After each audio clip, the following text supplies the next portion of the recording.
हाँ जी बच्चे, ਆਪਾਂ ਨੇ ਇੱਕ ਡੈਰੀਵੇਸ਼ਨ ਕਰਨੀ ਹੈ ਦ ਗਿਬਸ ਫੇਜ਼ ਰੂਲ। ਨੋਰਮਲੀ ਆਪਾਂ ਨੇ 1 ਕੰਪੋਨੈਂਟ ਸਿਸਟਮ ਕੀਤਾ, 2 ਕੰਪੋਨੈਂਟ ਸਿਸਟਮ ਕੀਤਾ ਔਰ ਹਰ ਇੱਕ ਦੇ ਵਿੱਚ ਆਪਾਂ ਨੇ ਇਹ ਵਾਲਾ ਫਾਰਮੂਲਾ ਯੂਜ਼ ਕੀਤਾ degree of freedom c-p+2 directly use ਕੀਤਾ। ਪਰ ਐਕਚੁਅਲੀ ਹੁਣ ਆਪਾਂ ਜੋ ਗਿਬਸ ਫੇਜ਼ ਰੂਲ ਹੈ ਉਹਦੇ ਅਕੋਰਡਿੰਗ ਆਪਾਂ ਨੇ ਇਸ ਨੂੰ ਡਿਰਾਈਵ ਕਰਨਾ ਹੈ ਕਿ ਡਿਗਰੀ ਆਫ ਫਰੀडम ਇਹ ਚੀਜ਼ ਕਿੱਦਾਂ ਹੈ। ਜਦੋਂ ਵੀ ਡਿਗਰੀ ਆਫ ਫਰੀडम ਨੂੰ ਡਰਾਈਵ ਕਰਨਾ ਹੈ ਤਾਂ ਉਸ ਤੋਂ ਪਹਿਲਾਂ ਸਭ ਤੋਂ ਪਹਿਲਾਂ ਆਪਾਂ ਇੱਕ ਸਿਸਟਮ ਨੂੰ ਕੰਸੀਡਰ ਕਰ ਲਾਂਗੇ। इस सिस्टम के की है कि अपने को बहुत सारे कंपोनेंट्स पे ने, suppose C1 C1 C1 C2 C2 इस तरीके ਨਾਲ बहुत कंपोनेंट्स पे ने और उस अलग अलग फेजेस ने। मतलब ये C1 है, C1 के डिफरेंट फेजेस ਦੇ ਵਿੱਚ प्रेजेंट है। C2 एक कंपोनेंट है जो कि डिफरेंट फेजेस ਦੇ ਵਿੱਚ प्रेजेंट है। C3 कंपोनेंट है जो कि डिफरेंट फेजेस प्रेजेंट है। जिस तरह मैं बोल सकती कि वाटर एक कंपोनेंट है, वाटर वो की है सॉलिड्स भी प्रेजेंट है, लिक्विड्स भी प्रेजेंट है, गैशियस फॉर्म भी प्रेजेंट है।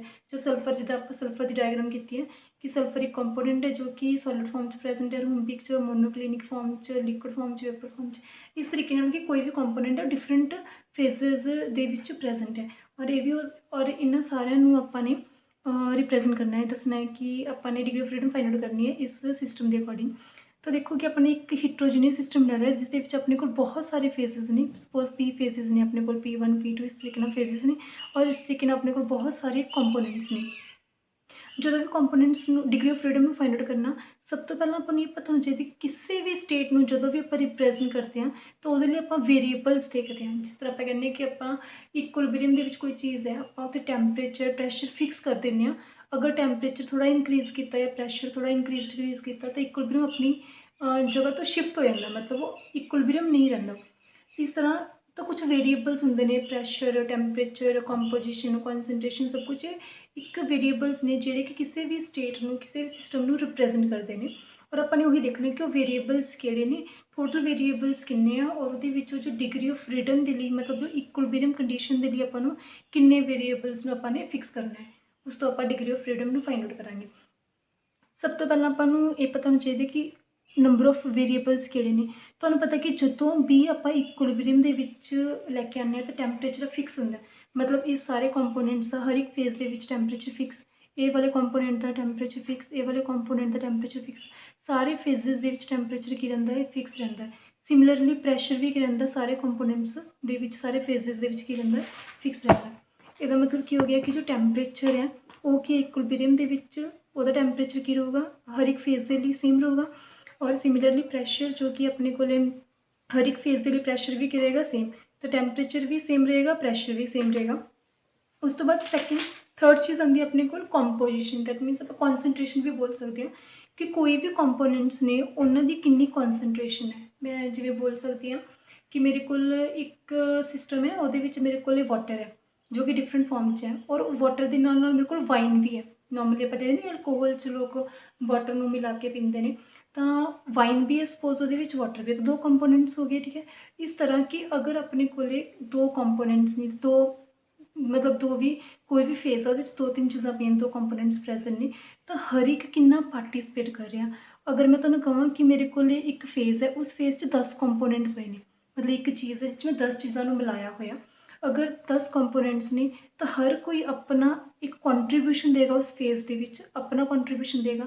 तो उस कॉन्ट्रीब्यूशन आप मोल फ्रैक्शन की फॉर्म च लै लैंदे कि हर एक जिन्ने भी कंपोनेंट्स ने अगर 10 कंपोनेंट्स ने किन्ने फ्रैक्शन अपना मतलब कॉन्ट्रीब्यूट कर रहे हैं उस फेज के विच। तो आप जो भी कंपोजिशन की गल करते हैं जो भी आप कंपोजिशन लैंदे कंपोजिशन लै कि अपने को सपोज 2 कंपोनेंट्स है किसी एक फेज P1 फेज है वो 2 कंपोनेंट्स पे ने और दोनों कंपोनेंट्स अपना एक कॉन्ट्रीब्यूशन दे रहे हैं। कॉन्ट्रीब्यूशन नो डाउट कि 100% दे रहे हैं, लेकिन कौन कितना दे रहे हैं, मे बी एक 50% दे रहे हो दूजा 50 या एक 60 दूजा 40 दे रहे हो।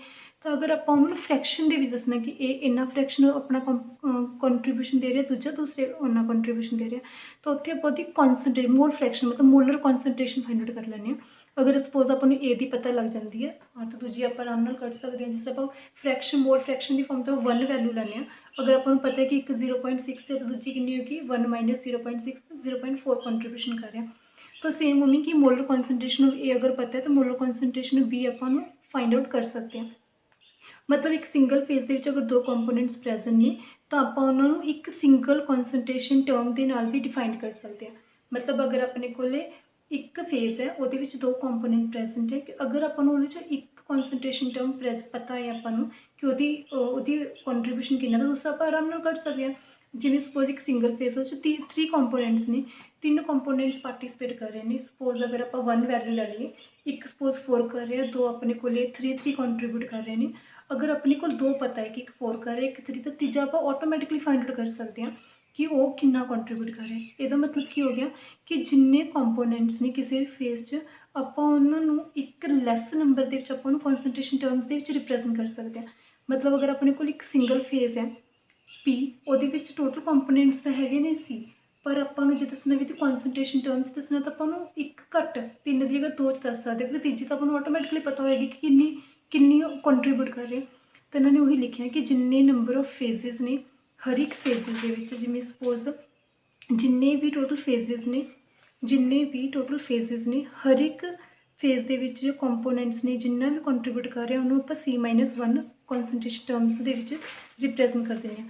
ਤਾਂ ਆਪਣੇ ਕੋਲ ਕੀ ਜਿੰਨੇ फेजिस ਨੇ सपोज पी फेजिस ਦੇ ਵਿੱਚ ਆਪਣੇ ਕੋਲੇ ਜਿੰਨੇ ਵੀ टोटल जिन्ने भी components suppose C components participate कर रहे थे और वो अगर कॉन्सनट्रेशन की फॉर्म के रिप्रजेंट करना आप C-1 लिख सकते हैं क्योंकि अगर अपन C सब की वैल्यू पता होएगी।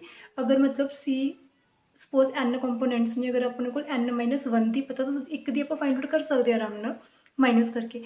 तो अपने को टोटल वेरीएबल्स जो होने चाहिए किन्ने होंगे ने P-C-1 1 फॉर जो आप टैंपरेचर जो वेरीएबल है प्रैशर वेरीएबल है तो इन्ने कंपोनेंट्स अपने को इन्ने वेरीएबल्स होंगे मतलब कोई भी सिस्टम है वो वेरीएबल्स जो होंगे टोटल इन्ने होंगे P-C-1 + 2 इन्ने वेरीएबल्स होंगे। हुण आपां ये देखना कि रिस्ट्रिक्शन किन्ने ते लगी है किन्ने वेरीएबल्स ये तो हो गए टोटल वेरीएबल्स और अपनी जो एक पर्टिकुलर स्टेट है उन्होंने रिप्रजेंट करने के लिए किस किस वेरीएबल ते आपां ने रिस्ट्रिक्शन लगाती। तो देखो जो आप इस पूरे सिस्टम ने रिप्रजेंट करना इस पूरे सिस्टम आपने जो सॉल्व करना तो अपने को पहली कंडीशन की होंगी है कि आपने वो कैमिकल पोटेंशियल जो हमेशा इक्विलिब्रियम होंगे वो सेम होंगे। अपने सैकेंड ईयर में भी किया कि कैमिकल पोटेंशियल है जो अगर दो एक चीज़ा इक्विलिब्रियम ने तो उन्होंने सेम होना चाहिए। जिमें उन्होंने म्यूनल रिप्रजेंट करता सपोज अपने को आई फेजिस ने ठीक है ए कंपोनेंट हो गया आई फेजिस ने बी कंपोनेंट हो गया आई फेजिस ने सी कंपोनेंट हो गया आई फेजिस ने डी मतलब सारे देखो टोटल किन्ने ने अगर सपोज दो चीज़ा इक्विलिब्रियम ने सपोज ए तो बी भी इक्विलिब्रियम है बी तो सी तो डी तो चलो इन्हें सपोज 4 चीज़ा अपने को ने अपने को इक्विलिब्रियम ने तो कैमिकल पोटेंशियल इन्हों का सेम इन्हों का सेम मतलब 4 कंपोनेंट्स चार अपने को ने फेजिस की ने इक्विलिब्रियम ने लेकिन आपां किन्ने कैमिकल पोटेंशियल मिल रही है 3 किन्ने रिलेशन मिल रही है 3 मतलब अपने को अगर अपने को इस फॉर्म भी अगर आप देखिए सपोज इन्हें मैं 6 लिख ला सपोज 5 लिख ला तो 1 2 3 एंड 4 तो अपने को रिप्रजेंट किन्ने हो रहे हैं 5 कंपोनेंट्स ने 5 अपने को फेजिस ने कैमिकल पोटेंशियल के रिलेशन दसांगे तो अपने को किन्ने शो हो रहे हैं 4 शो हो रहे हैं एक लैस शो हो रहा है। तो यह मतलब की हो गया कि अगर जिन्ने भी कंपोनेंट्स ने सी टोटल कंपोनेंट्स ने जिन्ने भी फेजिस अपने को 5 फेजिस के 5 अपने को फेजिस ने और हर एक के कंपोनेंट्स की ने उन्होंने जो कि ने इक्विलिब्रियम ने 5 फेजिस के लिए 5 फेजिस के लिए 5 फेजिस के लिए तो अपन ये कैमिकल पोटेंशियल एक लैस मिल रहा है। तो ये लिखा कि टोटल कंपोनेंट किन्ने फेजिस शो हो रहे हैं अपन P-1 एक फेज अपन घट शो हो रहा है क्योंकि हर एक कंपोनेंट के लिए अपन P-1 फेज शो हो रहा है। एक कंपोनेंट के लिए एक कैमिकल पोटेंशियल अपन 2 फेज ने शो किन्ने हो रहे हैं एक फेज शो हो रहा है 2 कंपोनेंट्स ने एक फेज शो हो रहा है 2 कंपोनेंट्स ने फेज एक शो हो रहे हैं। तो ये लिखा हुआ इन्होंने कि टोटल कंपोनेंट्स की सी तो अपन फेजिस किन्ने शो हो रहे थे P-1 ठीक है। तो डिग्री ऑफ फ्रीडम जो फाइंड आउट करते हैं तो एफ की लिखांगे टोटल किन्ने सी टोटल सी P-C-1 + 2 लेकिन जो रिलेशन इक्विलिब्रियम के जो सी कि C-P-1 जो इसमें सॉल्व किया तो अपने को वैल्यू क्या है P-C-1 +